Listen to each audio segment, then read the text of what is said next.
Good morning, dear students and dear friends. Today I am going to start writing class. अब मैं writing class start करने जा रहा हूँ। कुछ बच्चों को प्रॉब्लम है राइटिंग क्लास के अंदर। Good morning please. आईएलटीएस के अंदर जैसे राइटिंग क्लास 2 होता है उसके अंदर बच्चों को प्रॉब्लम है। राइटिंग क्लास 1 की भी हमने वीडियो बनाई है, बट प्लीज उससे पहले आपको राइटिंग क्लास 2 में देखिए, क्योंकि ये 6 वर्ड का कंसिस्ट होता है, तो आपको जैसे 6 वर्ड प्राप्त करने हैं और अदर जो फर्स्ट टास्क होता है उसके अंदर 3 बैड का होता है, तो टोटल 9 बैड होते हैं। तो आपको इस पर थोड़ा ज़्यादा ध्यान देने की नीड है। तो राइटिंग क्लास 2 कितने प्रकार का होता है, क्या होता है, सभी मैं इस वीडियो के अंदर आपको बता दूंगा। ठीक है, तो देखिए आपको जैसे टास्क 2, तो क्या होता है कि इसके अंदर इस तरह से क्वेश्चन दिया होता है। QUESTION इस तरह से क्वेश्चन होगा। नीचे यहां पे इंस्ट्रक्शन दी होती है, इंस्ट्रक्शन कि आपको क्या करना है आगे। इंस्ट्रक्शन ओके, इंस्ट्रक्शन दी होती है कि आपको आगे क्या करना है। देखो आप इस तरह से आपका राइटिंग टास्क लिखा जाएगा, जिसके अंदर यहां पे आपकी इंट्रो होगी, ये आपका BP1 होगा, ये आपका BP2 होगा। BP मतलब बॉडी पैराग्राफ। ओके, यहां पे आपका लास्ट में आएगा कंक्लूजन। ये 4 चीजें आपको नोट करनी पड़ेगी। Okay, got it.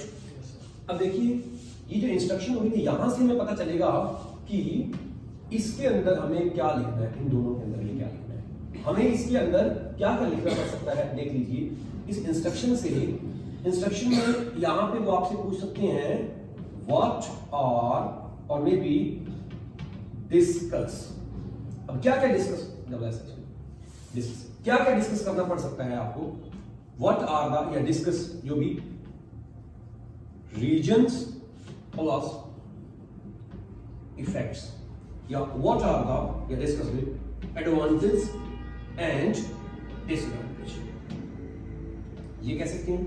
या फिर यहां पे आपसे प्रॉब्लम प्लस सॉल्यूशंस ऐसे बोल सकते हैं, या कई बार रीजन एंड सॉल्यूशंस भी लिखा हो सकता है। ये आपसे इंस्ट्रक्शन में सकता है। ये होता है डायरेक्ट, मैं यहां पे लिखना चाहूंगा डायरेक्ट।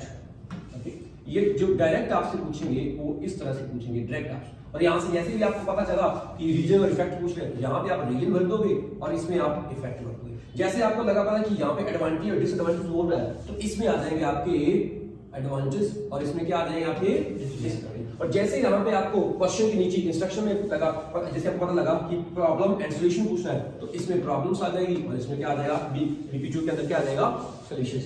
यहां तक बात क्लियर होगी। पहले आप इसको अंडरस्टैंड करिए, बाद में क्या लाइनें लिखनी है वो मैं बाद में आपको बताऊंगा। ये डायरेक्ट अगर पूछा जाए, अगर आपसे इनडायरेक्ट पूछा जाए, इनडायरेक्ट, तो ध्यान दीजिए इनडायरेक्ट में आपको किस तरह से क्वेश्चन बन के आ सकता है। क्वेश्चन देखिए, क्वेश्चन कैन बी ये हो सकता है, डू यू एग्री और डिसएग्री, ये हो सकता है।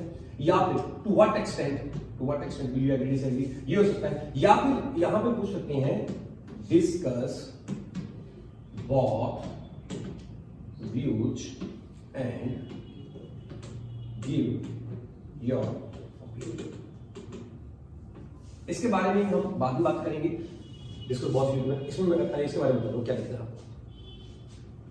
ऑल्दो ये भी आपको एक थोड़ा समराइज करके बताया जा रहा है, बाद में हम हर किसी पे एक वीडियो बनाएंगे, जैसे रीजन इफेक्ट पे, एडवांटेज डिसएडवांटेज पे, प्रॉब्लम सॉल्यूशन पे, डू यू एग्री डिसएग्री वाले पे, to what extent do you agree disagree, इस पे भी, और discuss both view and give your opinion. सबसे ज्यादा यही आते हैं, बहुत ज्यादा आ रहे हैं क्वेश्चन अभी के रिसेंट एग्जाम्स के अंदर।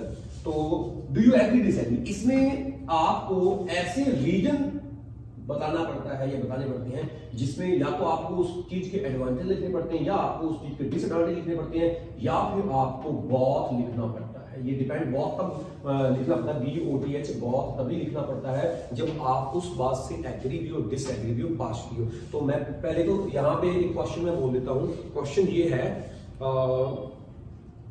Internet has covered almost all areas of human being, मतलब इंटरनेट ने इंसान के हर एरिया को कवर कर दिया, इट मींस घेर लिया है। मतलब इंसान इंटरनेट से हर जगह पे जुड़ा हुआ है, हर जगह पे। तो इसने यहाँ पे रीजन एंड इफेक्ट बताइए, तो सबसे पहले आप इसके इंट्रो लिखोगे, BP1 में इसके इसी के रीजन्स आ जाएंगे और BP2 में इसके इफेक्ट्स आ जाएंगे। उसने रीजन एंड इफेक्ट पूछा। कई बार ये होता है कि इंटरनेट जैसे ये पूछा, उसके बाद लिखा होता है discuss the advantage and disadvantage. तो आपको पता है इंटरनेट के आपको BP1 में एडवांटेज आ जाएंगे और BP2 में आप क्या लिखोगे, इसके डिसएडवांटेज। BP1 BP2 मतलब बॉडी पैराग्राफ, जो आपको पता है इंट्रो के बाद वाले पैराग्राफ दो होते हैं, वो बॉडी होते हैं, और लास्ट का जो पैराग्राफ होता है वो क्या होता है, कंक्लूजन होता है।